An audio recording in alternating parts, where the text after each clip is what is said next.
back to another installment of Critters Outdoor Report, and we're out here today on Lake Poygan, and thought we'd actually bring the whole family out. I'm with Critter here, Chris Boucher from Critter Sports, and he's got the kids out, and it's a beautiful day. It's probably about 25-30 degrees outside, real foggy, and you know, the fishing's kind of been spotty. I think a lot of it has to do with the pressure.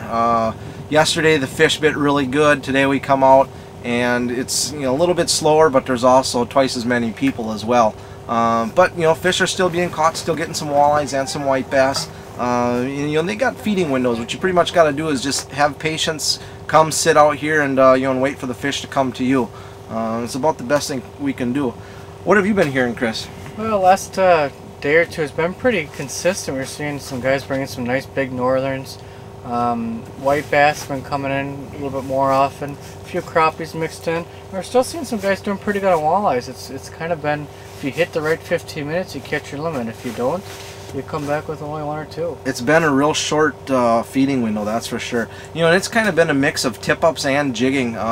Seems like you talk to one guy and you can't catch anything on a tip-up. The next guy's catching everything on, you know, on tip-ups, and vice versa, jigging versus tip-ups. So, but yeah, you're talking about the pike. There's still a lot of pike being caught, and some big ones. We got a guy just a little bit to the west of us here, in the center of the horseshoe, that's got probably about a 42-incher on the ice. Just a real nice, probably about 12-13 pound pike. So there's still a lot of action.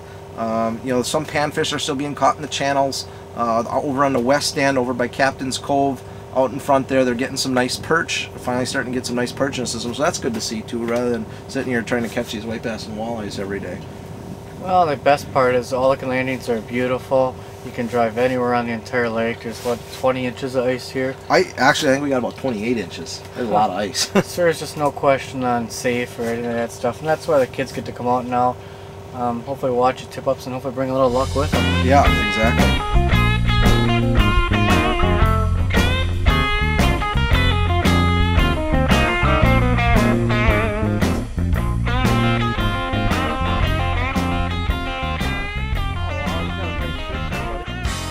Yeah, that's a good one.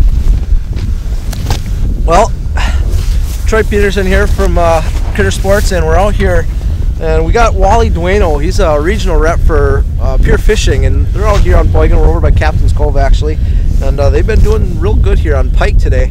And you know, we were out walleye fishing, white bass fishing earlier this morning, and it's, you know, really didn't pan out to do a whole lot. But Wally, what are you guys doing to catch these? Pretty simple. Tip-ups, large golden shiners. We're running 25-pound Berkeley 100% fluorocarbon leaders on it. Makes it invisible. Pike can't see the leaders.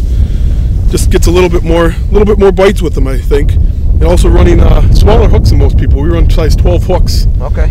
Real small. They seem to not throw baits as much with the small hooks compared to the big ones that some of the guys use. Yeah, pretty basic. All right, today we're in about 5.5, 6 foot of water. I like to run the bait at least a foot off the bottom in this shallow of water. So, I mean, I got it set now, foot 18 inches off. Northern and most other fish, they feed up. It doesn't pay to put the tip up on the bottom. A fish will come way up to get the bait as opposed to going down. Musky fishermen like the line that a fish will come up 15 feet to get a bait before it goes down 15 inches to go get a bait. So I always run my leaders up high as opposed to some guys, you know, and if we were in 15 foot of water, I'd be running them anywhere from 3 foot below the ice down to 10 foot below the ice. Keep them way up off the bottom. Fish swims by and the minnow's underneath him. He never sees it. You lost the opportunity. He swims by, he sees the minnow up there, he'll come up and he'll grab it from below.